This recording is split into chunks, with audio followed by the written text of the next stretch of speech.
नमस्कार दर्शकों, मैं हूं नाविका कुमार और आप जुड़ रहे हैं मेरे साथ सवाल पब्लिक का शो पर। हाफ एनकाउंटर, बैलेंस करने वाला एनकाउंटर, नफरत बढ़ाने का नया तरीका, फर्जी एनकाउंटर, जिन्होंने दुकानें जलाई उनका भी इलाज करो, योगी आदित्यनाथ कानून नहीं कुर्सी बचा रहे हैं। समाजवादी पार्टी के चीफ अखिलेश यादव से लेकर यूपी कांग्रेस के अध्यक्ष अजय राय समेत विपक्ष के नेताओं की ये वो प्रतिक्रियाएं हैं जो आज यूपी के बहराइच कांड के आरोपियों के एनकाउंटर और गिरफ्तारी पर आई हैं। हिंदू शोभा यात्रा में शामिल रहे रामगोपाल मिश्रा को गोली मारकर हत्या करने के मुख्य आरोपी सरफराज उर्फ रिंकू और तालीम उर्फ सबलू के पैर में गोली लगी। दोनों खतरे से बाहर हैं। इन दोनों समेत हत्या के 5 आरोपियों को नेपाल बॉर्डर के पास बहराइच के नाथपारा इलाके से गिरफ्तार किया गया। लेकिन यह खबर आई नहीं कि एनकाउंटर को लेकर सवाल उठने शुरू हो गए। और क्या कहा गया आपको मैंने बताया ही। रामगोपाल मिश्रा की हत्या 13 अक्टूबर को हुई थी। 13-14 अक्टूबर को बहराइच में तनाव था। 15 अक्टूबर को रामगोपाल के परिवार वालों से योगी आदित्यनाथ की मुलाकात भी हुई थी। योगी ने परिवार वालों को न्याय दिलाने का भरोसा दिया था और आज 17 अक्टूबर को अखिलेश के शब्दों में हाफ एनकाउंटर के साथ 5 आरोपी गिरफ्तार हैं। सवाल पब्लिक का है कि क्या योगी आदित्यनाथ ने बहराइच केस में न्याय का वादा पूरा किया या बैलेंस करने का अखिलेश का आरोप दमदार है। सवाल इस बात का भी है कि हिंदू शोभा यात्रा में हिंसा पर नफरत का साथ कौन दे रहा है। रामगोपाल मिश्रा की हत्या के बाद सरफराज और तालीम के पैरों में एनकाउंटर वाली गोली, क्या एक्शन और रिएक्शन ये सब कुछ वोट बैंक का सवाल है। बहराइच पर बैलेंस वाला एनकाउंटर या योगी का न्याय, सवाल पब्लिक का आज यही है।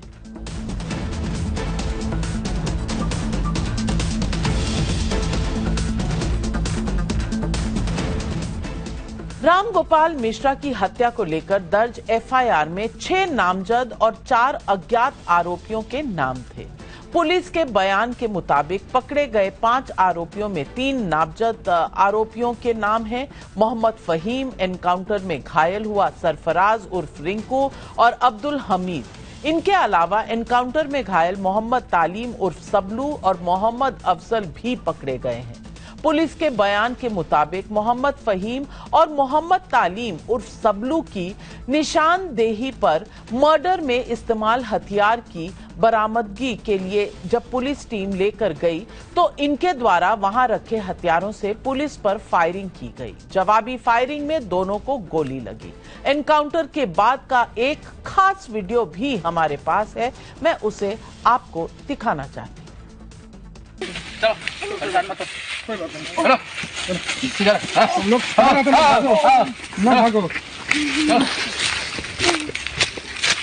गलत काम कर रहे हो तुम, पुलिस के ऊपर हमला कर रहे हो। हम लोग गलती नहीं करेंगे, कभी गलती नहीं करेंगे। क्यों गोली चला दी है पुलिस के ऊपर? सर हम लोग भागने जा रहे थे कि फायर करके निकल जाएंगे। गलती वहाँ की अपराध करो, फिर दूसरी अपराध कर रहे हो। गलती हो गई सर। हम लोग प्यार से लेके आ रहे थे, इतना भरोसा नहीं था तुम लोगों पर कि इस तरह करोगे। एनकाउंटर के बाद का ये वीडियो आपने देखा, अब विपक्ष की प्रतिक्रियाएं जरूर सुनिए। सरकार अपनी नाकामी छिपाने के लिए एनकाउंटर कर रही है। एनकाउंटर, नई परिभाषा में हाफ एनकाउंटर, और फिर ये एनकाउंटर, हाफ एनकाउंटर ये डराने के लिए हैं। आप मुझसे ना नाम बताते ना कुछ बताते तब भी मैं कह सकता था कि एनकाउंटर किसका किया इन्होंने। याद कीजिए, उससे पहले दुनिया में कहीं ऐसा होता हो कि जब पहले एनकाउंटर पे सवाल उठाओ मंगेश पर, तो सरकार कहती है क्योंकि हमें बैलेंस करना है तो उसमें क्षत्रिय को भी मार दिया। अरे मुख्यमंत्री जी से जो मिलाया हो उसे क्या मुआवजा, क्या नौकरी की बात करें हम।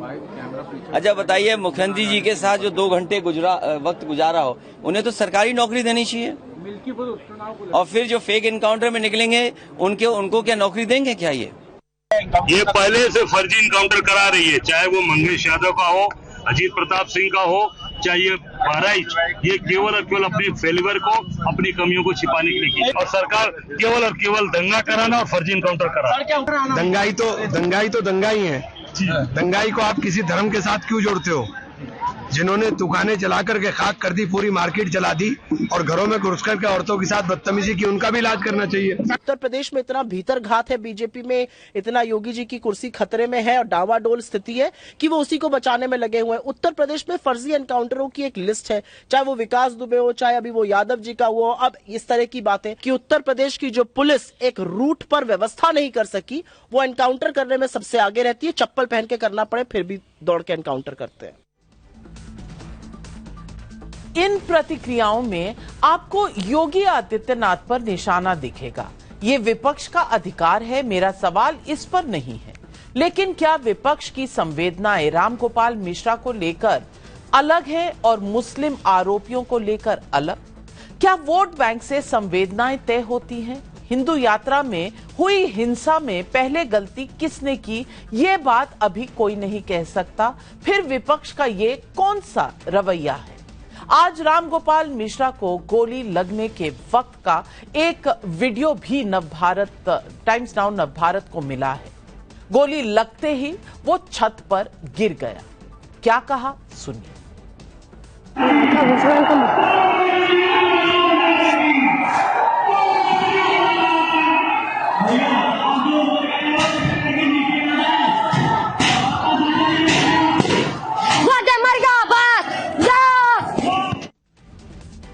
मर गया भाग जाओ, इस तरह की आवाज भी सुनाई दी उस वीडियो में। इस बीच आज के एनकाउंटर पर यूपी के अल्पसंख्यक कल्याण मंत्री ओम प्रकाश राजभर ने क्या कहा है, ये भी सुनिए। जब पुलिस के ऊपर कोई पुलिस पकड़ने जाएगी, अगर कोई पुलिस के ऊपर गोलियों की बौछार करेगा तो पुलिस जो है उसको जो है माला पहनाएगी या फूलों की वर्षा करेगी।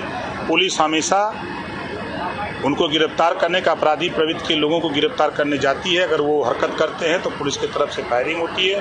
वो चाहे मरे, जिंदा या मुर्दा, उनको पकड़ना है। अपराध अगर करना है तो अंदर जमीन के अंदर रहना पड़ेगा या ऊपर जाना पड़ेगा या तो जेल में, और नहीं तो कायदे से जिस तरह कानून चल रहा है 7.5 साल से, उसी तरह देश प्रदेश में व्यवस्था रहनी चाहिए।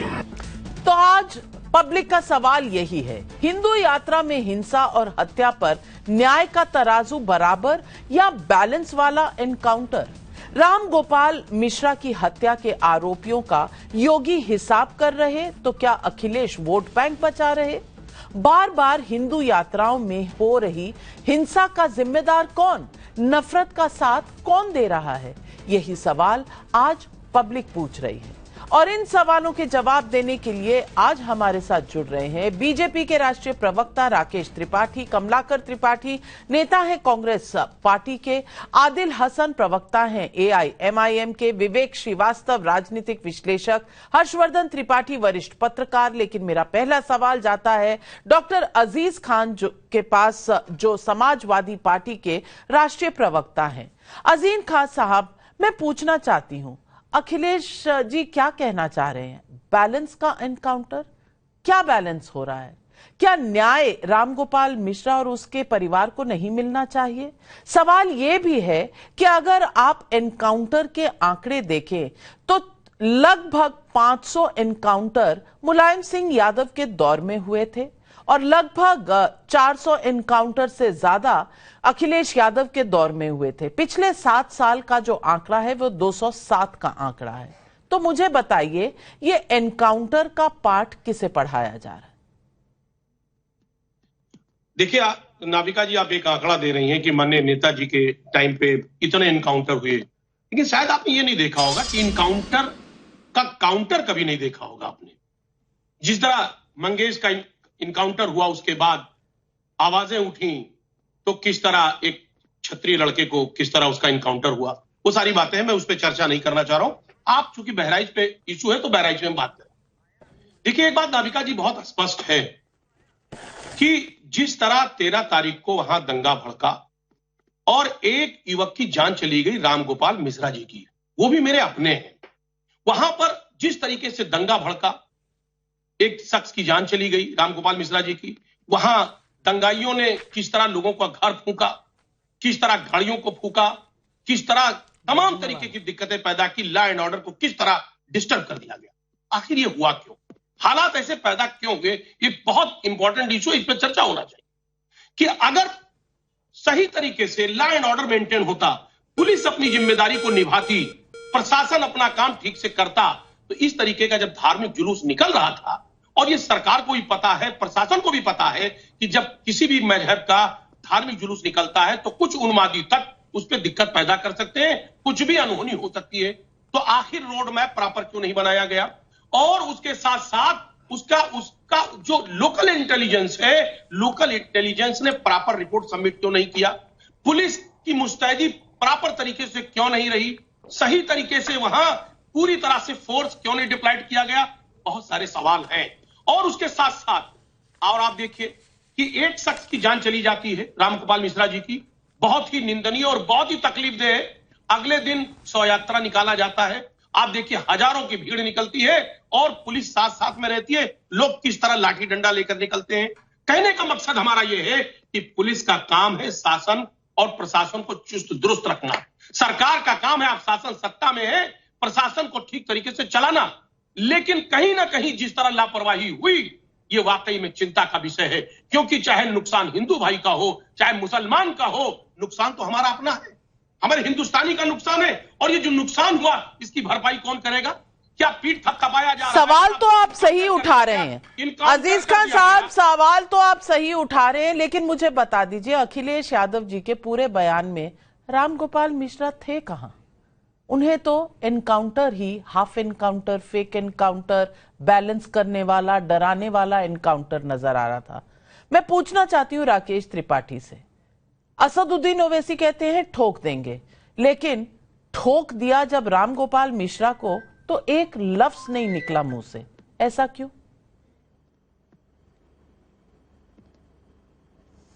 देखिए, अजीज खान ने कम से कम, आज मैं इनकी पीठ तो थपथपा ही सकता हूं कि समाजवादी पार्टी में रहते हुए भी कम से कम इन्होंने ये कहा कि रामगोपाल मिश्रा की दर्दनाक तरीके से जिस तरह से हत्या की गई वो पीड़ाजनक। कम से कम समाजवादी पार्टी का कोई प्रवक्ता, कोई नेता तो ये कहने को तैयार हुआ कि वो पीड़ाजनक है, वरना तो समाजवादी पार्टी के किसी नेता प्रवक्ता के मुंह से एक लाइन, एक शब्द नहीं निकला है कि रामगोपाल मिश्रा की जो जिस तरह से दुर्दांत तरीके से हत्या की गई है वो पीड़ाजनक है। उनकी पीड़ा स्वाभाविक तौर पर झलकी है कि तालिब का एनकाउंटर कैसे कर दिया गया, सरफराज के पैरों में गोली कैसे लगी है, गोली सरफराज के पैर में लगती है और दर्द सीधा अखिलेश यादव जी को उठता है। मैं जानता था कि जैसे ही इस तरह की कोई धरपकड़ होगी, मुठभेड़ होगी या गिरफ्तारियां होंगी, वैसे ही अखिलेश यादव जी की पीड़ा सार्वजनिक हो जाएगी कि देखिए, निर्दोष मासूम लोगों को फंसाया जा रहा है, मासूम लोगों पर पुलिस अत्याचार कर रही है, कार्रवाई कर रही है। लेकिन कान खोल करके सुन लीजिए, जिन लोगों ने दंगा भड़काने का प्रयास किया है, जिन लोगों ने कानून व्यवस्था को छिन्न भिन्न करने का प्रयास किया है,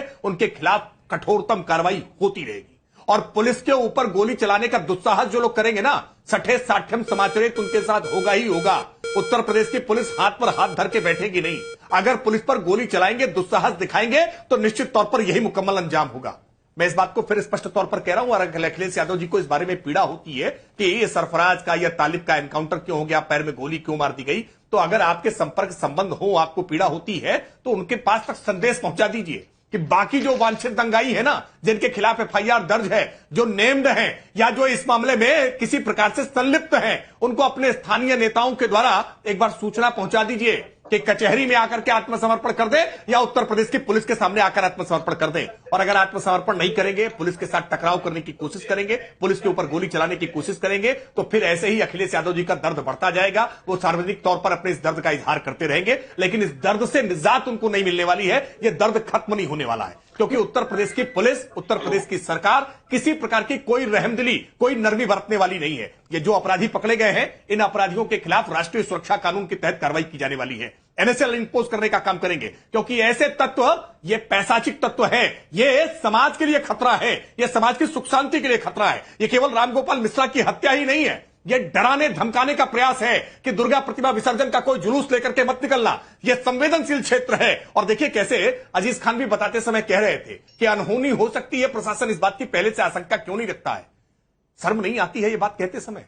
हिंदू वृत्त त्योहार मनाते समय हम हमेशा अनहोनी की आशंका में रहे, हम हमेशा सुरक्षा के संगीनों के साए में रहे। हम अपनी मां भगवती की प्रतिमा का विसर्जन करने नहीं जा सकते हैं। हर्षोल्लास के साथ, गाजे बाजे के साथ हम गणेश प्रतिमा का विसर्जन करने के लिए नहीं जा सकते हैं। हम कांवड़ यात्रा धूमधाम से नहीं निकाल सकते हैं। ये भारतवर्ष हिंदुओं का नहीं है क्या? क्या बहुसंख्यक आबादी डर के साए में जिएगी? ये कैसी बात करते हैं अजीज खान? एक बार बहुत बड़ी बात है कि हिंदू शोभा यात्राओं में सिर्फ उत्तर प्रदेश नहीं, बिहार, हैदराबाद, कर्नाटक, बंगाल, हर जगह पथराव होता है। ऐसा क्यों? और आदिल हसन साहब, मैं आपसे पूछना चाहती हूं, बैरिस्टर ओवैसी साहब आज कह रहे हैं कि ये ठोक देंगे का नतीजा है जो आज एनकाउंटर हुआ। मैं पूछना चाहती हूं, बड़े अदब से, बहुत ही रिस्पेक्ट से आपसे पूछना चाहती हूं, असदुद्दीन ओवैसी साहब ने उस दिन कुछ क्यों नहीं कहा 13 अक्टूबर को, जब गोलियों से राम गोपाल मिश्रा को ठोक दिया गया था, उसकी जान चली गई थी। उसकी पोस्टमार्टम रिपोर्ट मेरे पास है और उसमें पता क्या लिखा है? शरीर में 25 से 30 छर्रे के निशान, छाती, गले और चेहरे पर छर्रे के निशान, पैलेट्स के, ज्यादा खून बहने के कारण मौत। दिखाएं पैरों के दोनों, दिखाएं मैडम रिपोर्ट, मैडम ठीक। ये पैरों के दोनों अंगूठों का 1/3 हिस्सा डैमेज, पैर पर जलने के निशान, सिर के बाईं ओर चोट के निशान। थोड़े से आंसू, 2 आंसू रामगोपाल मिश्रा के लिए भी बहा लेते। अब मैं जितना राकेश त्रिपाठी को मैडम आपने मौका दिया, मुझे उम्मीद है कि दीजिएगा। सबसे पहले आप ही के टीवी पर, आप ही के चैनल पर मैं खुद आकर बोला था, गोपाल मिश्रा की हत्या निर्मय हत्या का हम दुख प्रकट करते हैं। मैं पूरे उत्तर प्रदेश सरकार से यह पूछना चाहता हूं आपके चैनल के माध्यम से कि डीएम और एसपी और आईजी इंटेलिजेंस और एडीजी हेडक्वार्टर क्या इस चीज का जवाबदेह होंगे? क्या उनकी लापरवाही के चलते यह घटना घटी? क्योंकि सुप्रीम कोर्ट ने कहा है कि कोई भी धार्मिक जुलूस निकलेगा उसका वीडियो रिकॉर्डिंग होना चाहिए। यह होम मिनिस्ट्री का डायरेक्टिव पूरे भारत के लिए है। अगर उत्तर प्रदेश के लिए है, बिहार के लिए, बंगाल के लिए भी है। आपसे इतना मैडम उत्तर प्रदेश सरकार के जो ऑफिसर है, सरकार के, आप इतना सरकार का वो मत होइए। सरकार आती जाती रहती है। इस देश में सुप्रीम कोर्ट है, इस देश में संविधान है। ठोक दो की नीति से नहीं होता है। जाकर पता कीजिए, डीजी वंजारा को भी जेल जाना पड़ा था। और इतना भाजपा सरकार कानून की बात करती है। छत्तीसगढ़ में तालिब शेख एक पुलिस कांस्टेबल हैं, उनकी बेटी को और उनके पत्नी को मार दिया गया, निर्मय हत्या कर दिया गया। उस पर बतलाइए कि छत्तीसगढ़ सरकार, साहू जी की सरकार क्या कंपनसेशन देगी? और एनएसए जो होता है, उत्तर प्रदेश इलाहाबाद हाई कोर्ट ने, उत्तर प्रदेश सरकार ने 110 एनएसए लगाया था, जिसमें 26 एनएसए को टर्न डाउन कर दिया था। वही इलाहाबाद हाई कोर्ट ने 20,000 से ज्यादा केस योगी आदित्यनाथ ने वापस लिया। मुहर्रम के जुलूस पर जो भगदड़ हुआ था, 32 लोगों पर अभी योगी आदित्यनाथ की सरकार ने केस वापस लिया। जब मुख्यमंत्री अपना, मंत्री का, अपने लोगों का केस वापस लीजिएगा तो न्याय कहां से होगा? न्याय होने के लिए मुख्यमंत्री को यह बात सोचना पड़ेगा कि संविधान की शपथ लिए, आरएसएस या नागपुर की शपथ नहीं लिए। देश संविधान से चलेगा, देश नागपुर से नहीं चलेगा। और इतना कंपनसेशन की बात कर रहे हैं। अमन प्रजापति, छोटेलाल प्रजापति, अजय, भारत, सचिन, शिव प्रकाश, कैलाश, सब हत्या हुई है इनकी। इनके घर में भी जरा कंपनसेशन दिखलाइए। अति पिछड़ा है तो कंपनसेशन नहीं देंगे, सिर्फ एक पर्टिकुलर कम्युनिटी को देंगे। मोबाइल के मामले पर उस अमन को मार दिया गया और उस 3 साल की बच्ची को नोएडा में रेप हुआ। लखनऊ में 13 साल 14 साल की बच्ची का गैंगरेप हुआ। कब योगी सरकार जगेगी? कब योगी साहब अपने संविधान का दायित्व निभाएंगे कि सिर्फ टीवी शो पर बड़ा कैप्शन चलेगा? कब उनको न्याय मिलेगा? बच्चियों का रेप हो रहा है मैडम, 3 साल की मासूम बच्ची का। इस पर बतलाइए योगी सरकार क्या कर रहे हैं? लॉ एंड ऑर्डर कब होगा? तू इधर उधर की ना बात कर, तू ये बता कारवां क्यों लुटा? आप अन्य मुद्दे उठाना चाहते हैं, मैं उन मुद्दों पर भी जरूर बात करना चाहती हूं, लेकिन आज का मुद्दा है तो आज के मुद्दे पर बात कर लेते हैं। और हर्षवर्धन त्रिपाठी, मैं ये पूछना चाहती हूं कि ये कौन सी मानसिकता है कि अगर एनकाउंटर होता है या गिरफ्तारी होती है तो लोग आंकड़े तो छोड़िए, वो तो भूल ही जाते हैं, लेकिन बचाने निकल आते हैं उनको जिन्होंने एक जान ली है। मैं पूछना चाहती हूं ये कौन सी प्रवृत्ति है कि सब निकल आते हैं बिल से बाहर, अरे ये फेक इनकाउंटर हो गया, अरे ये फेक इनकाउंटर हो गया। नौकरी की बात की जब अखिलेश यादव से किसी ने सवाल पूछा कि मुआवजा और नौकरी मांगेंगे रामगोपाल मिश्रा के परिवार के लिए, तो उन्हें कोई दर्द कोई कष्ट नहीं महसूस हुआ। सवाल इस बात का है कि ये इस तरह से निर्मम हत्या पर आपको बचाना है और धर्म की राजनीति करनी है, तो वो भी आरोपियों के साथ, मृतक के साथ नहीं। नविका जी, मैं आदिल हसन को थोड़ा 30 सेकंड या 2-3 सेकंड और देता हूं। मैं ये चाह रहा हूं, उन्होंने एक बहुत गंभीर बात कही कि किसी मुस्लिम हेड कांस्टेबल की हत्या कर दी गई। वो कहां की गई, बस एक लाइन बताएं, फिर मैं अपना जवाब देता हूं। आदिल भाई, कहां की गई? सुनिए, मैं मुस्लिम हेड कांस्टेबल की पत्नी और बेटी को छत्तीसगढ़ सरकार में निर्मय हत्या की गई, बतलाएं कि क्या इंसाफ मिलेगा। उसने अपना फर्ज निभा रहे थे, बतलाएं। अरुण शाह की छत्तीसगढ़ सरकार समझ गए, छत्तीसगढ़ का वाक्य बताया उन्होंने। Fader down, Harshvardhan Tripathi. देखिए नविका जी, टीवी चैनल पर बैठकर ये नेता प्रवक्ता लोग कितनी बेईमानी करते हैं, ये इसीलिए मैंने कहा कि 2-3-4 सेकंड और दे दीजिए। छत्तीसगढ़ में हेड कांस्टेबल जो जिस शेख की बात कर रहे हैं और उसकी बेटी की हत्या कर दी गई धारदार हथियारों से। किसने हत्या की है जानती है?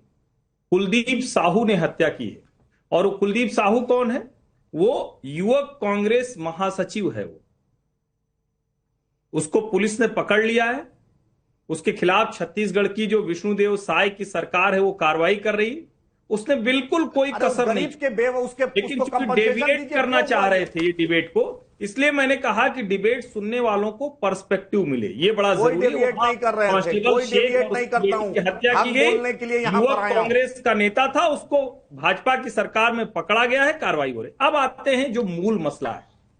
असली मसला यही है कि क्या भारतवर्ष में जो भारतीय संस्कृति, सभ्यता, त्योहार, पर्व, उत्सव हैं, उसको मनाने के लिए किसी से इजाजत लेनी पड़ेगी?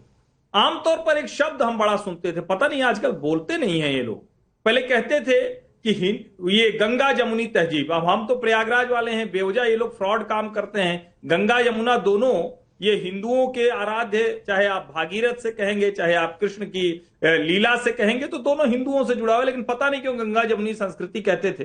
चलो उसी को मान के कोई प्रतिमा विसर्जन, कोई गणेश विसर्जन, कोई नवरात्रि, कोई दुर्गा पूजा, कोई विजयादशमी, कोई दशहरा, क्यों नहीं आपके मोहल्ले में पूरे स्वागत के साथ वो निकलनी चाहिए? ये सवाल पूछिए ना। रामगोपाल मिश्रा की हत्या का जघन्य अपराध आपने किया है, जिसने भी किया है उसको तो सजा मिलेगी। अब वो कौन लोग हैं ये दिखेगा। जो हत्यारोपी है उनमें एनकाउंटर में 2 लोगों को गोली लगी है, घुटनों के नीचे लगी है, पुलिस ही उनको डॉक्टर के पास ले गई।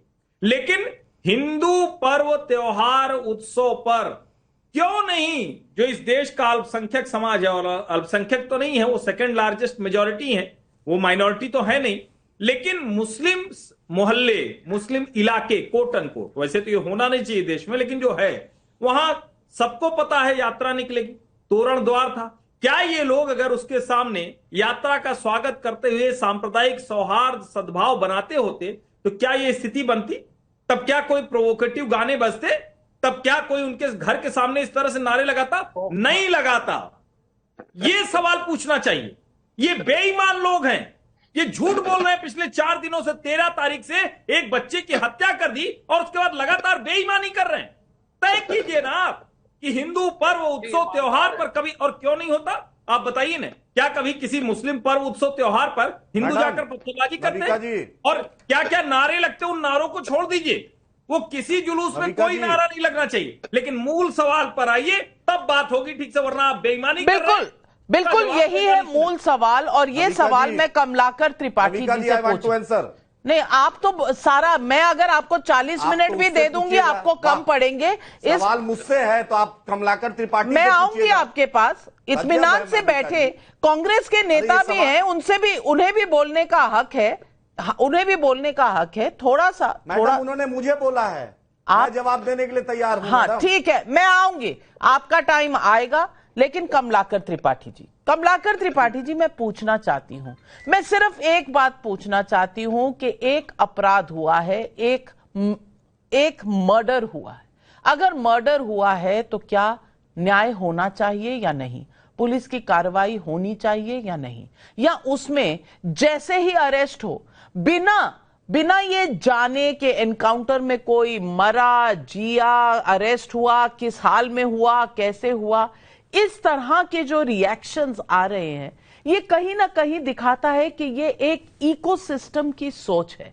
आप जानना भी नहीं चाहते कि हुआ क्या, कैसे हुआ, आप जानना भी नहीं चाहते कि न्याय राम गोपाल मिश्रा के परिवार को मिलना चाहिए या नहीं। ये कौन सी प्रवृत्ति है? देखिए नाविका जी, सबसे इंपॉर्टेंट बात यह है कि इस देश में न्याय देने का काम कौन करेगा? क्या पुलिस से न्याय की आप उम्मीद करेंगे? आप बेसिक चीज समझिए, आपने तो पहले ही किसी को वर्डिक्ट दे दिया। एनकाउंटर्स फेक हो रहे हैं, ये ह्यूमन राइट्स के भी आंकड़े कहते हैं। 188 एनकाउंटर्स जो है वो क्वेश्चन के घेरे में हैं। और आपको बता दूं, सुप्रीम कोर्ट से 23 पुलिस वालों को फेक एनकाउंटर में अभी सजा मिली है, पीलीभीत वाले केस में। इसके पहले तरन तारण वाले केस में पुलिस वालों को सजा मिली। इसके अभी जुलाई में वर्डिक्ट आया है, हैदराबाद फेक एनकाउंटर पर जो है वो 3 पुलिस वालों को सजा हुई। तो फेक एनकाउंटर्स इस देश की एक सच है जिसको हमको आपको स्वीकार करना पड़ेगा। और हमको ये देखना पड़ेगा कि क्या हम ट्राइबल जस्टिस की ओर जा रहे हैं। क्या अगर पुलिस के हाथ में ही अगर सारी न्याय व्यवस्था देनी है तो फिर जुडिशरी को खत्म कर दीजिए। एक्स्ट्रा जुडिशियल किलिंग्स को जस्टिफाई नहीं किया जा सकता। और आपके इस डिबेट पर मैं देख रहा हूं लगातार खाली हिंदू मुस्लिम और ये चीजें हो रही हैं। आप बेसिक चीज बताइए, जब गौ मांस के उसमें एक लड़के की हत्या की जाती है, उसमें क्या होता है? क्या उसमें एनकाउंटर किया जाता है? कमलाकर त्रिपाठी जी, मैं आपके साथ बिल्कुल सहमत हूं। क्या फेक एनकाउंटर होते हैं इस देश में? बिल्कुल होते हैं। क्या फेक एनकाउंटर का एविडेंस हो तो कोर्ट जाना चाहिए? बिल्कुल जाना चाहिए। लेकिन इस केस में फेक एनकाउंटर है या नहीं, ये कहने के लिए कोई एविडेंस तो होना चाहिए। अगर आपके पास है तो चले जाइए कोर्ट, और मुझे पूरी तरह से विश्वास है कि कोर्ट न्याय जरूर देगा। लेकिन जानने से पहले आप उसको फेक करार देते हैं, ये मेरा सवाल है कि ये क्या सही है। और दूसरी बात, राकेश त्रिपाठी जी, मैं सवाल ये पूछना चाहती हूं कि ट्राइबल जस्टिस कह रहे हैं कि क्या पुलिस, एक मिनट, पुलिस जस्टिस करेगी? अरे भाई, न्याय के चौखट पर तो पुलिस ही लेकर जाएगी। और इस केस में उसको गोली मारी गई है, वो खतरे से बाहर है, कुछ नहीं हुआ। गोली भागने की कोशिश कर रहा था, पुलिस पे फायरिंग कर रहा था, इसीलिए रिटर्न फायरिंग हुई, गोली लगी है, खतरे से बाहर है। अब न्याय की चौखट पे सारा मुद्दा जाएगा। आपको जल्दी किस बात की है राकेश त्रिपाठी जी? जल्दी किस बात की है? नाविका जी अपनी बात का जवाब ले कमलाकर त्रिपाठी जी से पूछना चाह रहा हूं। कमलाकर त्रिपाठी जी के पास वैसे तो आंकड़े ठीक नहीं है। कमलाकर त्रिपाठी जी ने बताया कि 184-86 एनकाउंटर हुए हैं, 210 एनकाउंटर हो गए हैं। अब कमलाकर त्रिपाठी जी थोड़ा अपडेट कर लीजिए, जानकारी अभी आपको नहीं है। उत्तर प्रदेश में 210 एनकाउंटर में अपराधी मार गए। और इस बात को हम कोई उपलब्धि के तौर पर नहीं बता रहे, लेकिन यह आवश्यक है। क्या करें? आखिरकार आप कमलाकर त्रिपाठी, आप इस सुझाव दे दीजिए। आज जनता जनार्दन के सामने है, आज इस सवाल, पब्लिक का सवाल में बता दीजिए मुझे कि उत्तर प्रदेश की पुलिस पर या देश के किसी राज्य की पुलिस पर अगर अपराधी गोली चला रहे हो, अगर अपराधी हमला करते हो पुलिस पर, तो पुलिस को क्या करना चाहिए? आप बताइए ना कांग्रेस की तरफ से कि कांग्रेस क्या मानती है कि अगर पुलिसकर्मियों पर अपराधी गोली चलाए तो पुलिसकर्मी हाथ जोड़ करके बैठ जाए? क्या पुलिसकर्मी अपनी जान दे दे? क्या पुलिसकर्मी उनको भाग जाने का पूरा अवसर दे दे? क्या करे पुलिसकर्मी? गोली नहीं चलाएगा, गोली का जवाब गोली से नहीं देगा, तो पुलिसकर्मियों को जो गोली अब तक दे रखी है, असलाह दे रखा है, रिवॉल्वर दे रखी है, वापस मंगा लीजिए। आखिरकार ये सजाने के लिए दे रखी है क्या? नेताओं की सुरक्षा में, आप जैसे तमाम नेताओं की सुरक्षा में ये पिस्टल लेकर के और गन लेकर के, कार्बाइन लेकर के केवल उनके वीआईपी कल्चर को बढ़ाने के लिए होगी क्या?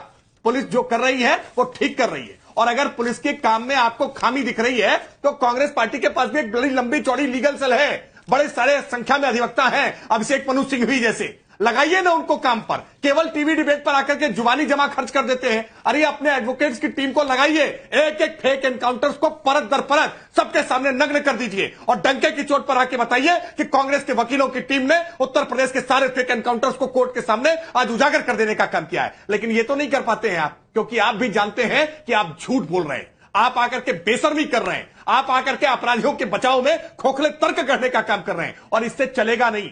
अपराधी अगर पुलिस पर गोली चलाएगा तो पुलिस वही करेगी जो पुलिस पे किया। पुलिस उत्तर प्रदेश के मुख्यमंत्री के गृहनगर में कानपुर के व्यापारी की हत्या करती है।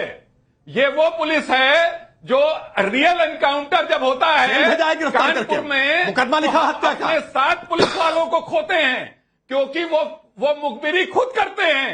7 पुलिस वाले डिप्टी एसपी के साथ मारे जाते हैं विकास दुबे के हाथ से। और उसके हत्यारे को एनकाउंटर में पुलिस ने मार दिया है। कमलाकर त्रिपाठी जी, आप तो ऐसी बात कर रहे हैं, आप तो ऐसी बात कर रहे हैं जैसे पहले कभी एनकाउंटर हुआ नहीं। 261 एनकाउंटर में मौतें हुई हैं मायावती की सरकार में, मुलायम सिंह की सरकार में 499 मौतें हुई हैं एनकाउंटर के जरिए। आप तो कह रहे हैं जैसे योगी आदित्यनाथ की सरकार में पहली बार डिस्कवरी हुई है कि भाई एनकाउंटर होने शुरू हो गए। 207 का आंकड़ा, ये आंकड़े में आपको बता चुकी हूं, लेकिन आंकड़ों की बात नहीं है, बात इस बात की है। और विवेक, पब्लिक भी सवाल पूछ रही है। रविंद्र सराफ का कोलकाता से सवाल है, आज से सिर्फ 4 दिन पहले राम गोपाल मिश्रा की हत्या होती है और इन विपक्षी नेताओं की इस तरह की कोई मुखर प्रतिक्रिया नहीं आती, सबने मौन धारण कर रखा था, आज क्या हो गया?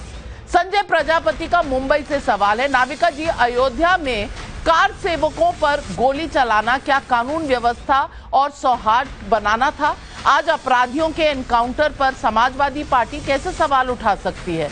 अजीज खान साहब जवाब दीजिए, पब्लिक सवाल पूछ रही है। देखिए नाविका जी, पब्लिक ये भी सवाल पूछ रही कि आखिर बहराइच में दंगा कैसे हुआ, क्यों दंगा भड़का, क्या वजह थी?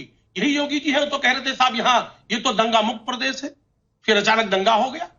ये कह रहे थे साहब अपराधी प्रदेश छोड़ के भाग गए, तमाम अपराधी हैं और कह रहे हैं आप इनकाउंटर हो रहा है, तमाम लंबी चौड़ी फहरिस्त है, इनकाउंटर हो रहा है। ये सवाल नहीं है।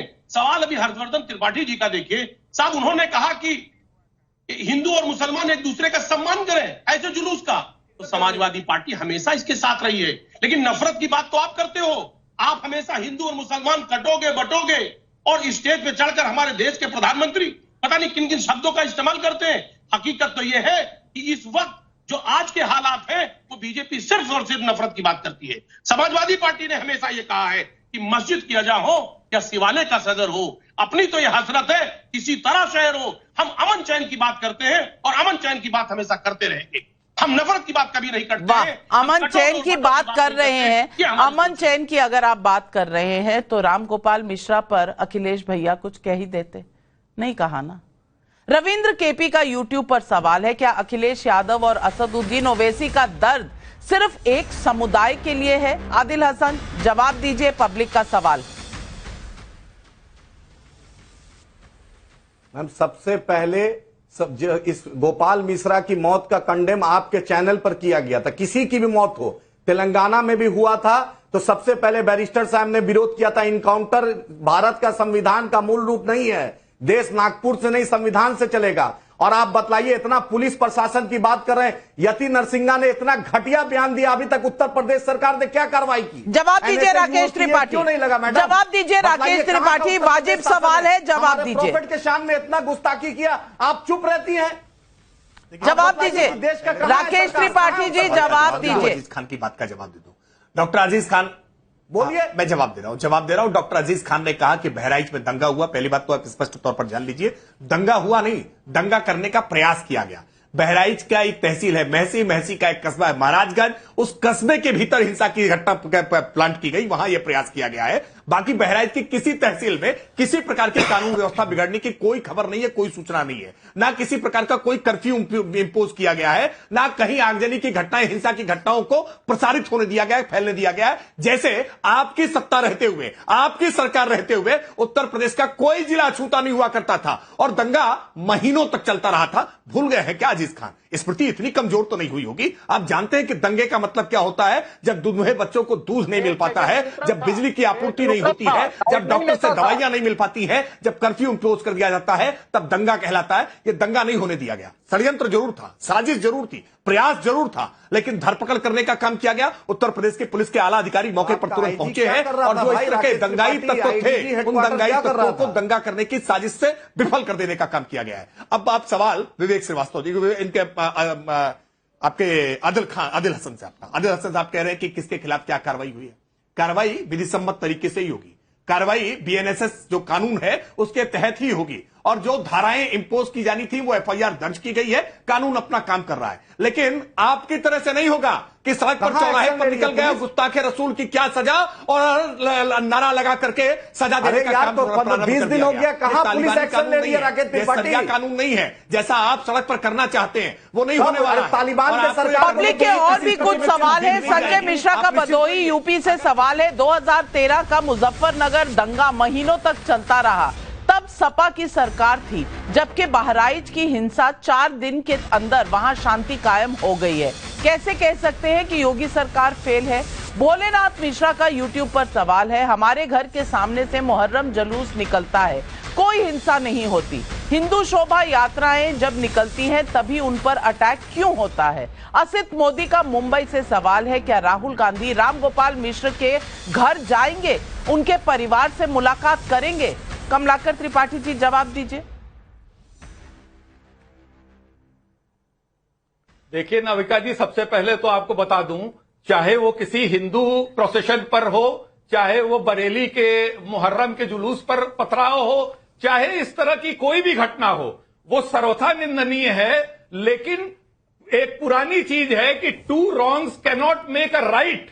तो आप गलत चीज को गलत तरीके से अगर हैंडल करेंगे तो वो सर्वथा, और आप जो कह रहे हैं कि एनकाउंटर पे जाइए, अरे जाना है जाएंगे, इसके प्रॉब्लम तो यही है। कमलाकर त्रिपाठी जी, मैं आपके साथ सहमत हूं, 2 wrongs don't make a right, लेकिन आप एक रॉन्ग पर तो बहुत बोलते हैं, दूसरे रॉन्ग पर बोलना भूल जाते हैं। सवाल इसी बात का है। यही सवाल आज जनता भी पूछ रही है कि भाई राम गोपाल मिश्रा पर इतनी चुप्पी क्यों? अगर उसको और उसके परिवार वालों को न्याय मिलने की गुंजाइश है तो उसे क्यों ना पूरा किया जाए? और अगर गिरफ्तारी होती है तो क्या ये न्याय की प्रक्रिया नहीं है? इस पर इतना हंगामा क्यों? ये सवाल पब्लिक पूछ रही है। आज बस इतना ही। तमाम पैनलिस्ट का और दर्शकों आपका धन्यवाद करती हूं और इजाजत लेती हूं। नमस्कार।